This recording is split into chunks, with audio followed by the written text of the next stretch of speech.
வணக்கம். சத் என்பது உண்மை பொருள், மேன்மை, நன்மை என்று பொருள்படுகின்றது. சங்கம் என்பது சேர்க்கை.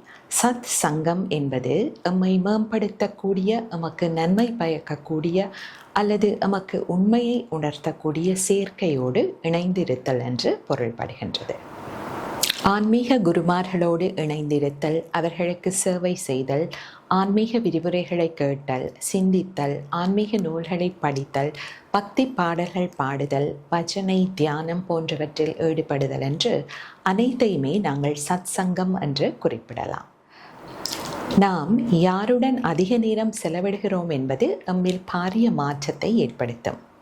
சுவாமி விவேகானந்தர் அவர்கள் சேர்க்கை தொடர்பாக ஒரு அழகான உதாரணத்தை குறிப்பிட்டிருக்கின்றார்.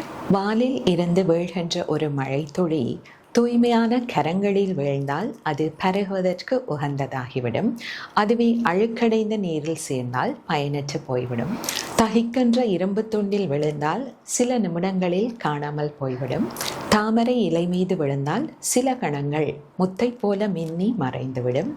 அதுவே ஒரு சிப்பியனுள் விழுந்தால் முத்தாக மலர்ந்துவிடும். ஆகவே இந்த சத் சங்கம் என்று சொல்லப்படுகின்ற நல்லொரு நட்பு எப்பொழுதும் எமது அகமாற்றத்துக்கு வழிவகுக்கும். நன்றி.